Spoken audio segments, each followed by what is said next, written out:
one of the best heroes ever in Nancy. You know, Nancy played a big part in Dream Warriors as well, you know. So, yeah, the overall franchise, the only one that I fucking hate is the remake. And we can throw that out because that has nothing to do with the other ones. That's the great thing about that. Yeah.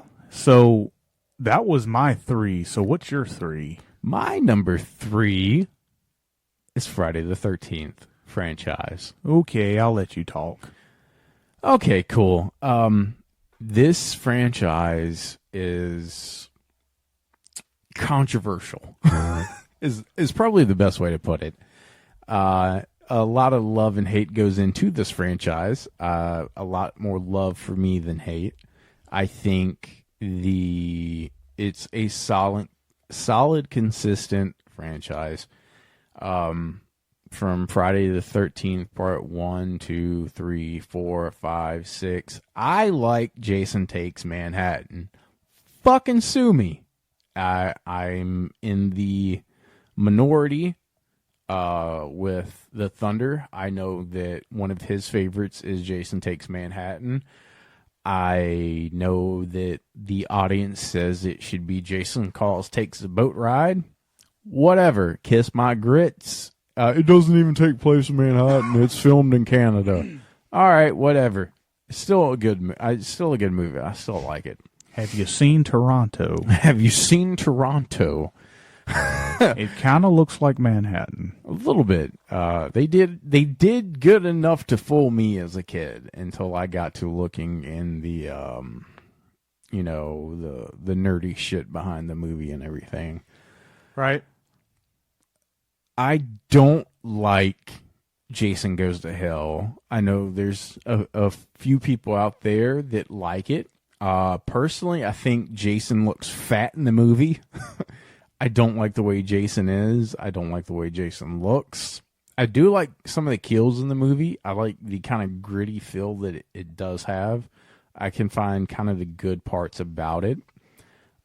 Jason X was the first Jason movie I actually got to see in theaters. As a kid, I loved the movie. I was just like on cloud nine and excited that I got to see a fucking Jason movie. Going back as an adult, it has enjoyable kills. It's got a charm to it that draws me in personally. Your average person would probably be like, it's dog shit, and keep moving, but there's enjoyment to be had. Now, controversial hot take. One of my favorite movies in the whole entire franchise is when they decided to reboot it, like we were just talking about in the early 2000s, early mid 2000s, when they were doing The Hills Have Eyes, Nightmare on Elm Street. This was late 2000s. Late 2000s, Texas Chainsaw Massacre. Well, all those was early. Yeah. That shit. Anyway. 2009 is when they decided to give it the old kick in the caboose. And the remake was the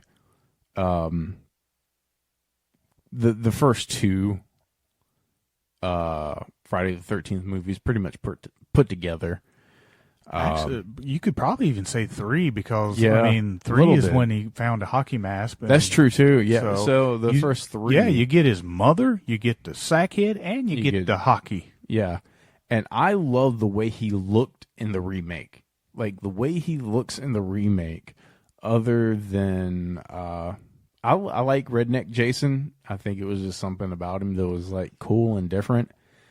But as far as Jason with the hockey mask look, I think the remake nails it better than any of the other ones. So much it's the tattoo that I got when I was deciding which Friday the 13th tattoo I wanted. I got the remake. I think that the most brutal Jason is in the remake. I enjoy the kills. I enjoy the tribute to the sleeping bag kill and everything in it. I think it pays great homage and respect, and I think the travesty behind that fucking movie is that we didn't get a couple more after it. As far as the other ones, one is a iconic movie with Mrs. Voorhees as the killer. Great fucking twist. Great creepy old lady character. Loved it. It was different. It was groundbreaking. It was unexpected. Seeing it in theaters with Todd and Brandon and Leanna was fucking awesome. I loved it. It made me gain more respect for that movie. The soundtrack to that movie is amazing. Actually, most of the scores to all the Friday the 13th movies are amazing for the most part. Then part 2 is when we get Jason. Going into part 3, we get the hockey mask, and it's solid kills, solid character, iconic. It speaks for itself, really, and that's the things that I loved about it. Thunder. Well, it's further on my list, so I'm going to save my shit. So I'm going to go straight into number 2. Number 2 is Halloween. Hey, this is the first one where we have the same thing on the same number. Well, the thing about Halloween is, let's start with the first one. John Carpenter's Halloween created an all-time slasher classic. Yes. An all-time horror movie classic. Part 2, I feel like, is a continuation of the first one, and you can really watch these back-to-back in this one long movie. And at times, I know you feel this way, part 2, you feel like you even like it even a little bit more because it's more Michael, it's more brutal, the hospital is kind of cool, instead of having run around the neighborhood a little bit, it's like an isolated area, and I like that isolated feeling. Then you got 3, which was supposed to be, the trilogy, and well, not the trilogy, but it was supposed to be the start of a brand new Halloween film every year with a different story. We got the great Tom Atkins and Stacey Nelkin playing in that film. Amazing. It's a standalone film.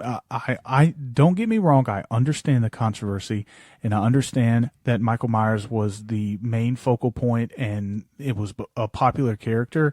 And John Carpenter and everybody else should have realized how much people really enjoyed Michael Myers. But at the same time, I understand they're artists. They want to make something. They constantly want to make something new. And it was a good idea. They just did not promote this the way it should.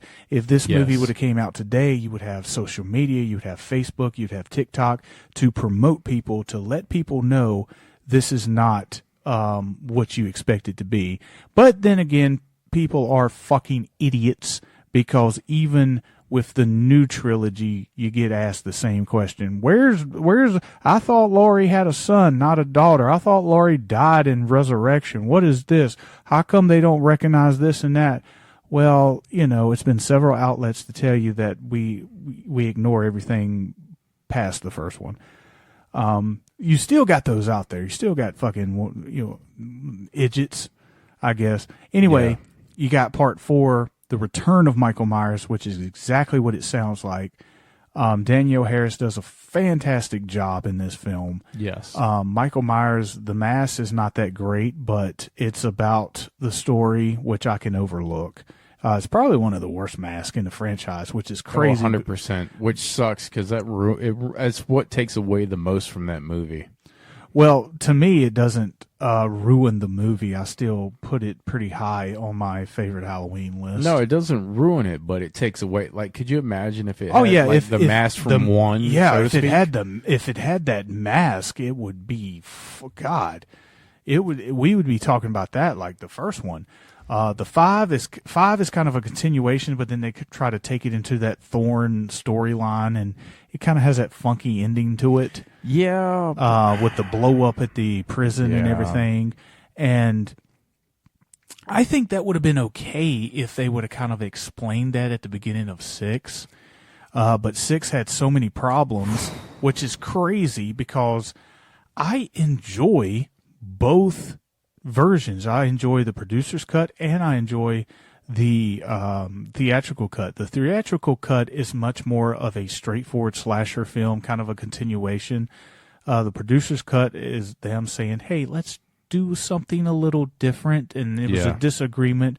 I'm glad all these years later we have Blu-rays, DVDs to where we can see both versions, because at one time the producer's cut was way hard to find. You had to know somebody that knows somebody that knew somebody. Yeah, and then you got a VHS copy of like some shit that you could hardly make out anyway. Yeah, it was fucking crazy. I remember my cousin had it just had like Michael 666 on it. Yeah. And I was like, Yeah. what? I was like, what is this? He was like, you don't know what that is? I was like, no, that's why I ask you, Robert. He was like, that's the other version. That's the 666 version. Yeah, yeah. Which, come to find out, he was actually accurate about that. Which was known for forever. And I was like watching as a little kid, and I'm like, oh my God, this is like a completely different fucking movie. Yeah, and the thing about it is, I like the theatrical cut for it being a straightforward slasher, but I also find the producer's cut to be very interesting. I enjoy it as well. I do too. So like, it's weird.